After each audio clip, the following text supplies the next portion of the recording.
Hello everyone, আসসালামু আলাইকুম। আশা করি সবাই অনেক বেশি ভালো আছেন। আলহামদুলিল্লাহ, আমিও ভালো আছি।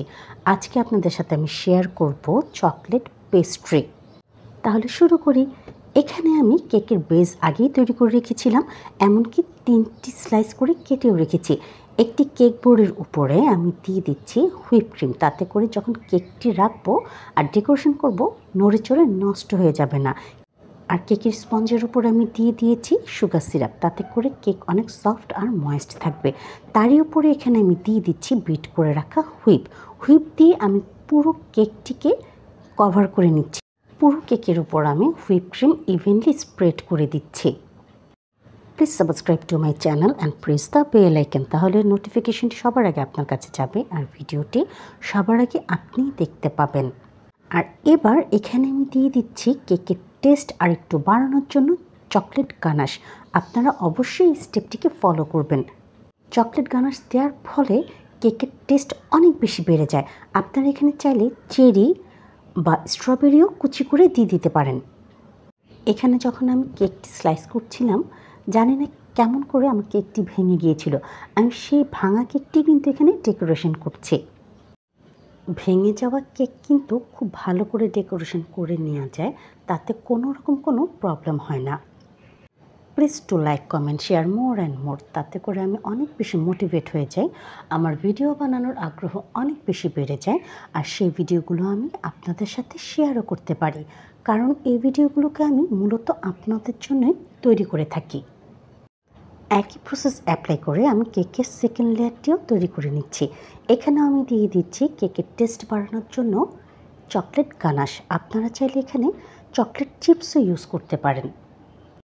আপনারা অনেকেই আছেন যারা আমার ভিডিও দেখেন কিন্তু কোনোভাবেই সাবস্ক্রাইব করে দিচ্ছেন না আমার ইউটিউব চ্যানেলটিকে। আপনাদের কাছে আমার একটি হাম্বল রিকোয়েস্ট থাকছে, প্লিজ আপনারা সাবস্ক্রাইব করে দিন আমার ইউটিউব চ্যানেলটিকে। ঠিক একই প্রসেসে আমি কেকের 3 নম্বর লেয়ারটিও তৈরি করে নিচ্ছি। কেকের সবার নিচের অংশটি আমি ডেকোরেশন করার সময় কেকের সবার উপরে সেট করে দিই, তাতে করে কেকের ফিনিশিংটি খুব বেশি ভালো আসে। আর এবার হুইপ ক্রিম দিয়ে আমি কেকের টপটিকে খুব ভালো করে কভার করে নিচ্ছি। আর যেহেতু এটি পেস্ট্রি কেক, তাই আমার কেকের সাইডগুলোকে কভার করার কোনো প্রয়োজন নেই।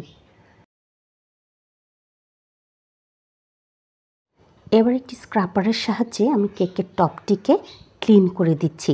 তারই সাথে আমি কেকের সাইডগুলিও ক্লিন করে দিব, যাতে করে এক্সট্রা যেই হুইপ ক্রিমগুলি লেগে আছে সেগুলো ক্লিন হয়ে যায়। আর এবার কেকের টপে আমি দিয়ে দিচ্ছি চকলেট গানাশ। এখানে আমি মিল্ক চকলেট ইউজ করেছি। একটি প্যালেট নাইফের সাহায্যে আমি পুরো পেস্ট্রিটির উপর খুব ভালো করে ইভেনলি স্প্রেড করে দিচ্ছি।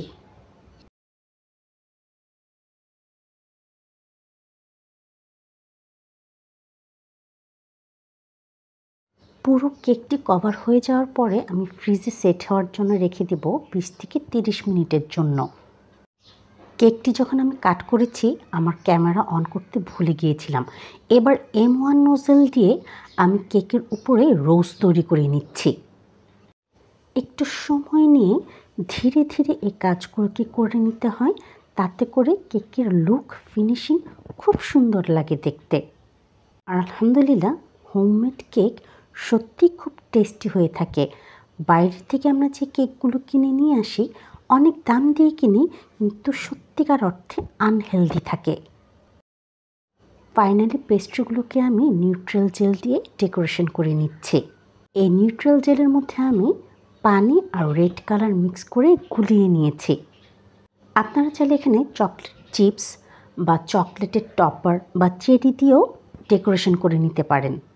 আমার চকলেট পেস্ট্রিগুলো কিন্তু রেডি হয়ে গেছে। এবার আমি আপনাদেরকে সার্ভ করে দেখাচ্ছি। দেখতেই পাচ্ছেন দর্শক, কত সুন্দর লাগছে দেখতে। আর আলহামদুলিল্লাহ, এর টেস্ট হচ্ছে অসাধারণ। আপনারা একবারের জন্য হলেও অবশ্যই ট্রাই করে দেখবেন।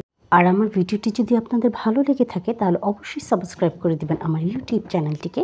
সাথে থাকার জন্য ও পুরো ভিডিওটি দেখার জন্য সবাইকে আন্তরিকভাবে ধন্যবাদ।